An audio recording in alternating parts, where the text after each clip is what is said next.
प्रधानमंत्री मोदी इतने बड़े कार्यक्रम के लिए वहाँ पर हैं। सुरक्षा व्यवस्था बेहद सख्त और हमेशा की तरह महिलाओं के साथ गुफ्तगू करते हुए, महिला उद्यमियों के साथ अपने अनुभव, उनके अनुभव साझा करते हुए प्रधानमंत्री मोदी। बहुत सारी प्राचीन कलाएं हैं जम्मू कश्मीर में जो विश्व स्तर पर जिनको सराहना मिलती है, वुड कार्विंग उसमें से एक है। और वहाँ के जम्मू कश्मीर के कहवा की महक पूरी दुनिया को अपनी ओर आकर्षित करती है। ड्राई फ्रूट्स और अलग अलग जो हार्टिकल्चर से जुड़े उत्पाद हैं, वो भी अभी एक अपनी अलग पहचान बनाते हुए अभी तक नज़र आए हैं। और स्थानीय कामगारों के साथ उनके अनुभवों को हमेशा प्रधानमंत्री इस तरह की प्रदर्शनियों में साझा करते हैं और उनके अपने आइडियाज़ को सुनते हैं, अपना सहयोग देते हैं।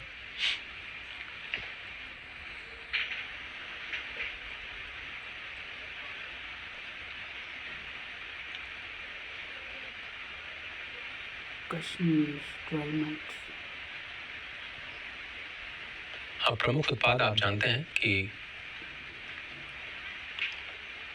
चाय, कहवा, हार्टिकल्चर से जुड़े फल फूल और हाथ से की गई कारीगरी जम्मू कश्मीर के उत्पादों का एक अहम हिस्सा है। और कई हज़ारों की संख्या में लोग इन छोटे छोटे उद्यमों के साथ जुड़े हुए हैं।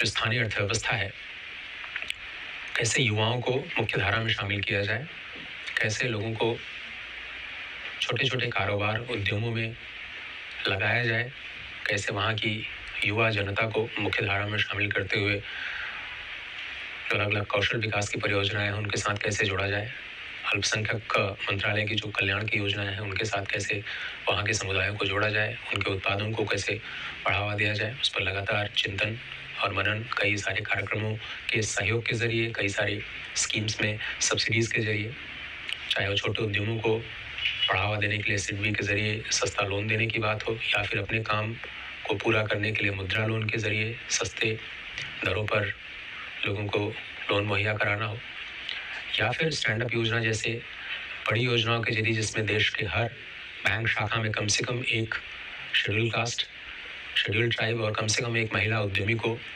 लोन देने का जो प्रावधान किया गया है, उसका असर ज़मीन पर कैसे दिख रहा है।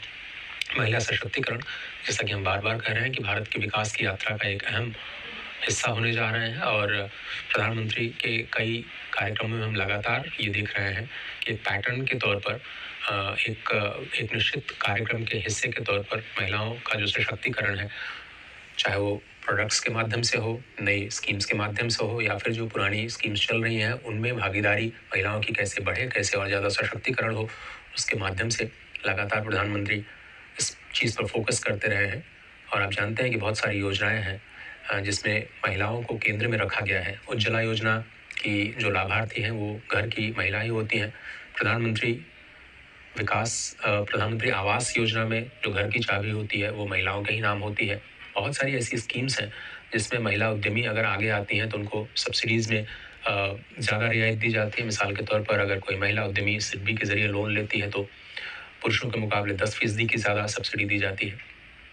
ऐसे कई कार्यक्रम महिलाओं को, और ख़ासतौर पर जो स्वयं सहायता समूह हैं जो देश के हर कोने में बड़ी संख्या में महिलाओं को स्वरोजगार के साथ जोड़ते हैं, अपने उद्यम को बढ़ावा देने के साथ जोड़ते हैं और अपने पैरों पर खड़ा करने के लिए एक अहम भूमिका निभाते हैं। ऐसे स्वयं सहायता समूहों को ज़्यादा स्किल करना, ज़्यादा उनको संगठित करना और प्रेरित करना, बाज़ार के साथ जोड़ना, ये देश के कोऑपरेटिव मूवमेंट का भी एक बहुत बड़ा हिस्सा है। आपको याद होगा कि जब अमूल डेयरी के नए प्लांट्स का भी उद्घाटन कर रहे थे प्रधानमंत्री मोदी गुजरात में, चाहे बनारस में, तो वो महिलाओं की भूमिका को ज़रूर स्पर्श करते हुए नज़र आते हैं।